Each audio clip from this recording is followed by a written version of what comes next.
အားလုံးပဲမင်္ဂလာပါ FAZ မြန်မာ Football Channel မှာပြန်လည်ကြိုဆိုလိုက်ပါတယ်။မနေ့ညကတော့အန်ဖီကွင်းမှာရှင်ပြိုင်ကစားခဲ့တဲ့ဂျိုးဂျာနီနဲ့သိန်းငှက်တို့ရဲ့တိုက်ပွဲမှာတော့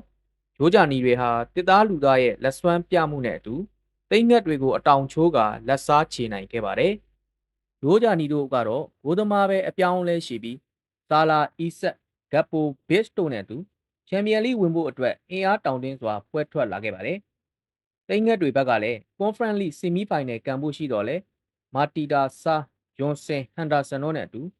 ဂျိုးဂျာနီတို့ကိုအတောင်ချိုးဖို့ပွဲထွက်လာခဲ့ပါတယ်။ပွဲကတော့အစကတည်းကအကျိတ်အနယ်သူတပြန်ကိုတပြန်တိုက်စစ်ဆင်ကစားခဲ့တာကြောင့်ပွဲကောင်းတစ်ပွဲဖြစ်နေခဲ့ပါတယ်။ဒီလိုနဲ့ပဲပထမပိုင်း23မိနစ်ခန့်မှာဂျိုးဂျာနီတို့ဘက်ကဂိုးဆာလာကြောင့်ပနတီရခဲ့တော့လဲ VAR ကပယ်ဖျက်ခဲ့ပါတယ်။ဒါပေမဲ့လည်း35မိနစ်အရောက်မှာတော့ဂျိုးဂျာနီတို့ရဲ့မကြာသေးခင်ကမှဆေးရုံကဆင်းလာခဲ့တဲ့အီဆက်ကရလာတဲ့အခွင့်အရေးကိုလှလှပပအပီတက်ကဥဆောင်ကိုရယူပေးနိုင်ခဲ့ပါတယ်။သိန်းငှက်တို့ဘက်ကလည်းတရဆက်တိုက်စစ်ဆင်ကစားနေတော့လဲဂျိုးဂျာနီတို့ရဲ့တစ်သားလူသားရဲ့အမခန်းလက်စွမ်းနေတာတွေ့နေခဲ့ရပါတယ်။မိနစ်40မှာတော့အဆုတ်မပါတဲ့ရောဘတ်ဆန်ရဲ့အန်အောပွဲရအဆုံးသတ်မှုနဲ့အတူဂျိုးဂျာနီတို့ဟာပထမပိုင်း2-0ဆိုတဲ့ရလဒ်နဲ့ဥဆောင်နေခဲ့ပါတယ်။ဒုတိယပိုင်း59မိနစ်မှာတော့အီဂျစ်ဘီရင်ကြီးမိုဆာလာဒဏ်ရာရရှိခဲ့ပါတယ်။မိနစ်80မှာတော့သိန်းငှက်တွေအတွက်ဘူနော့စ်က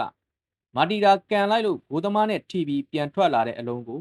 ဂိုးသမားနာနေတာကိုအခွင့်အကောင်းယူပြီးတော့ခြေပါဂိုးကိုသွင်းယူပေးနိုင်ခဲ့ပါတယ်။သိန်းငှက်တွေပြန်လာနိုင်တယ်လို့မျှော်လင့်ခဲ့တော့လေအကျိတ်အနယ်စူးစမ်းနေတဲ့ကြားကနောက်ဆုံးမိနစ်အချိန်ပေါ်မှာပဲတပွဲလုံးတလွဲတွေလုံနေတဲ့ဂျိုးဂျာနီတို့ရဲ့မဟာကွင်းလယ်ဖန်တီးရှင်ဘစ်ကအနိုင်သေးချာစေမဲ့ဂိုးကိုလှလှပပကန်သွင်းကဂျိုးဂျာနီတို့အတွက်3-1ဆိုတဲ့ရလဒ်နဲ့